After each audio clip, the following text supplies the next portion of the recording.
we very often fail to see our own potential and see our own worth. Like I said, if you're a woman and you're an actor, I think it's even more difficult to have those society standards, to have the industry standards, to feel like people are always looking at you, judging you for that. And the two just fit together perfectly. I love to inspire.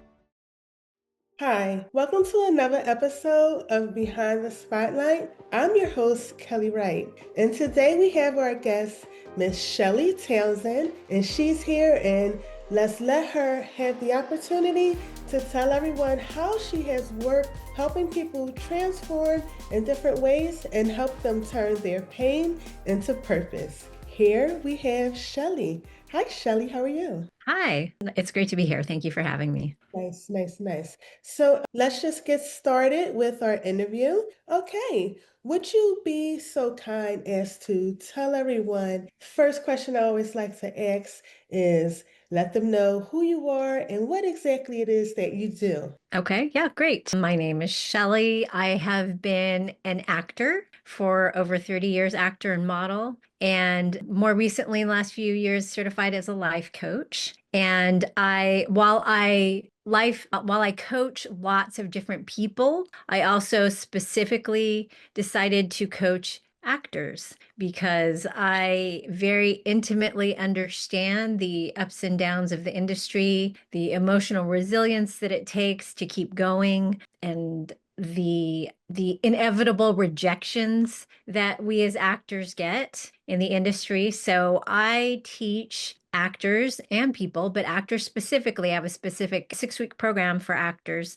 that teaches them tools for self-coaching to build emotional resilience. Yes, very nice, very nice, very nice. What personal experiences first poured you towards helping others unlock their potential? I think that I have always been like a glass half full kind of person, always been more of an optimist, always loved a challenge, and always loved, I guess, anything positive. And probably maybe 15 years ago, I started public speaking more regularly and really enjoyed empowering and inspiring people. And the acting and the coaching, they just sort of fit together like a puzzle, two things that I love to do. And I love to just, especially women, I think so women is the other kind of focus that I have for my business. But I feel like as women, especially, so if you're a woman and an actor, I think you get assaulted on two sides. But as women, just societally, right, we're told that we have to look a certain way, or we have to, weigh a certain amount, or we have to, if we have gray hair, we've got to dye it, or whatever it is. There's so many societal standards that put upon us that we very often fail to see our own potential and see our own worth. And so, like I said, if you're a woman and you're an actor, I think it's even more difficult to have those society standards, to have the industry standards, to feel like people are always looking at you, judging you for that. And the two just fit together perfectly. I love to inspire. Nice, nice, nice. And navigating transitions with people going through different trials or grief, how do you really help them work through a difficult time that they may have encountered?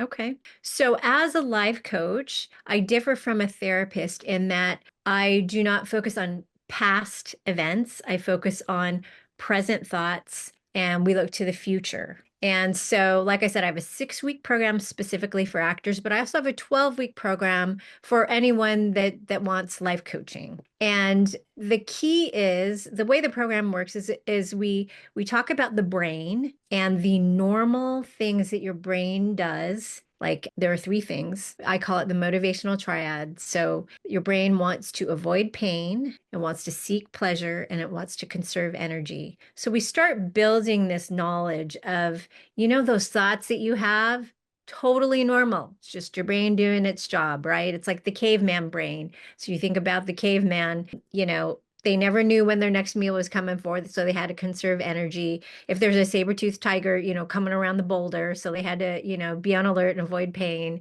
and seek pleasure. Like it's just, in our human nature. So I specifically focus on helping people create more awareness around their present day thoughts and how those thoughts may be hindering them from getting to where they want to go. So, like I said, while I don't deal with past trauma, we do deal with, and sometimes I'll ask questions like, why do you think you feel that way? Sometimes things, it's kind of like peeling back the layer of an onion. Sometimes things come out, but it's really about helping people understand that they are not their thoughts and that they can choose new ones. They can choose more positive ones if they'd like to. Nice, nice, nice. And what would you say to someone? You have a client come in, begin coaching with you, and they're having some trouble figuring out and gaining clarity on what their purpose is. Well, how would you help them? Yeah, in life coaching, the program that I do, we always say that I am not the expert, the client is the expert. And so we start to build tools around more self-awareness, around what your identity is, what your desires are. Are you a people pleaser? Because if you have people-pleasing tendencies, it's really hard to know really what you want as a person.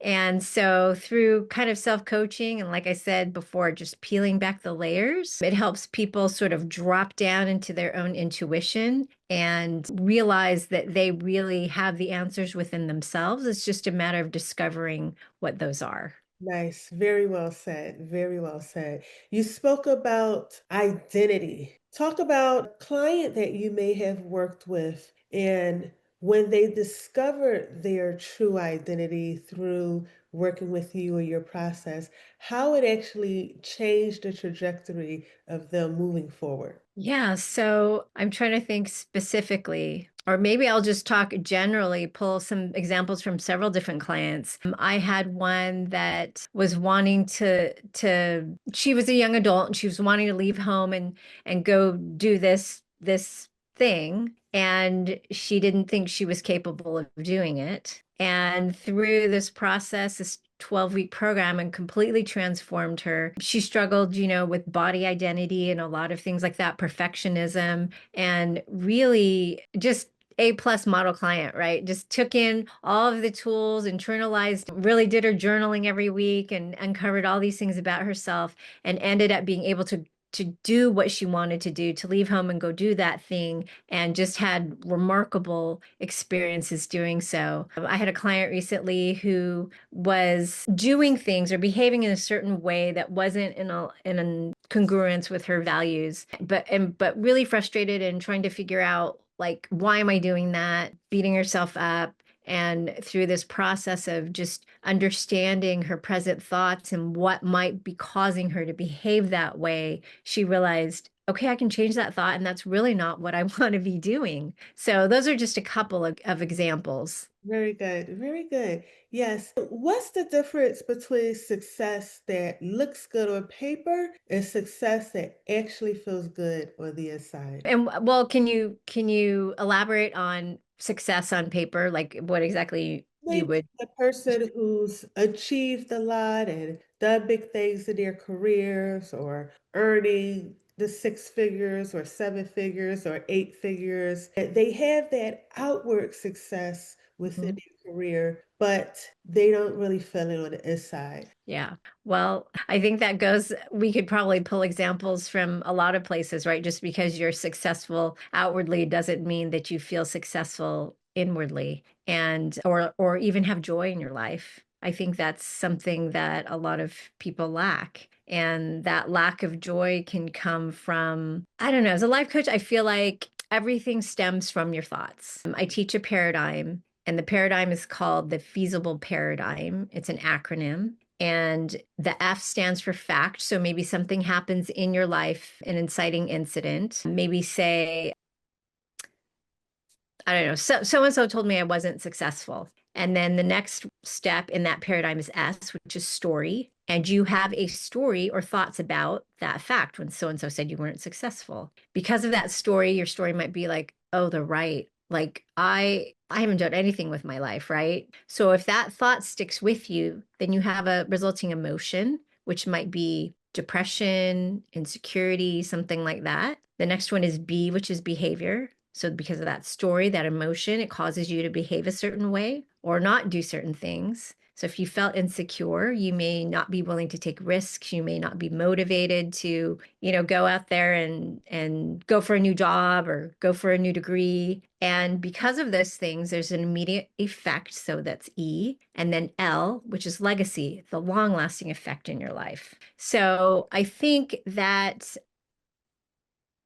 a lot of us can look at others. This is a thing I think we do as human beings too, is as we think, oh, so and so must be so happy because look what they have. Or look, outwardly. Inwardly, I think everyone is struggling. Everyone has their own struggles. The key is having the tools to move forward despite those struggles, to be able to process emotion if you do have disappointment or big traumas that happen in your life, and then use that thought paradigm to choose new thoughts that will move you forward instead of causing you to sit in whatever it is that you're sitting in. So that was a long answer to your question. I don't know if I really answered it, but yeah, feel free to ask me another question and clarify if I did not answer what you were looking for. Yes, I'm really big on the idea of living intentionally. What does it mean to you to live intentionally personally? What does that mean to you? Living intentionally is first recognizing my thoughts, because a lot of times there are things where I'd be like, oh, I want to do that, but no,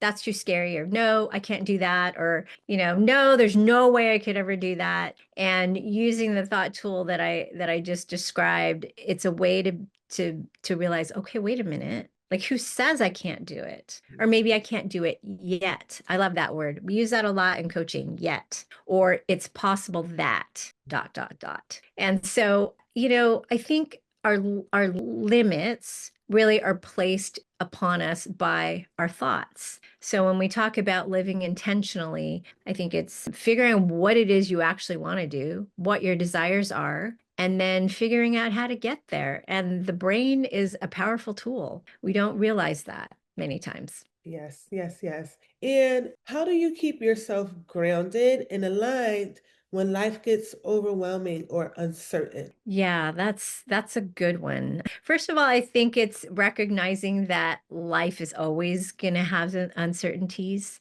It's just a part of life, unfortunately. I think another big part of that is knowing how to process emotions and knowing that it's okay to feel disappointed, or it's okay to feel sad, or it's okay to feel what we deem as negative emotions in the moment. It's just a natural, normal part of our of once again being a human being, and allowing yourself to feel those things. Because if we keep telling ourselves, no, don't do that, no, don't do that, don't feel that way, we actually end up prolonging that feeling that we're trying to stuff down. Mhm. And I always remind my clients that feelings aren't facts. So you're Mm, feeling one way now and feeling something completely different later, yeah. and that I always like to say, this too shall pass. Yes.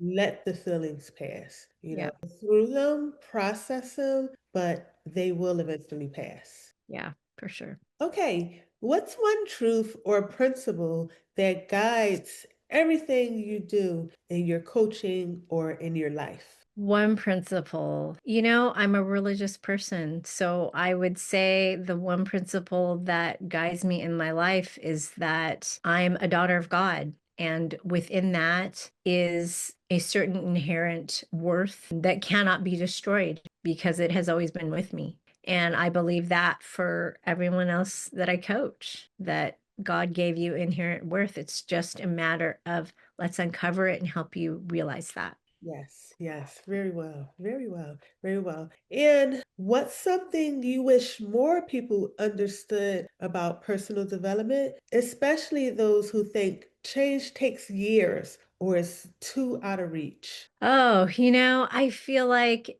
people just need to know what's possible and they need to get a taste of what's possible. And anything worth having does take time. The more effort that you put into it, the more you will get out of it. I tell my clients that because my programs do come with a workbook, and in between sessions, they have kind of some journaling prompts or pages. And that's really where the work comes in. That's where really where the transformation takes place. So, yeah, just it's possible. It really is possible. You just have to take the step or the leap of faith, and then you'll get it. You'll be like, "Oh, yes, I can do this." Yes, you can. I think for people to know that they can do it instead of thinking or considering that it's impossible. And I like to say, change that impossible to impossible. Yeah, love it. Yes. And for everyone listening who's ready to take that first brave step, what would you tell them to do first? In terms of working with me specifically, is that what you mean, or just generally?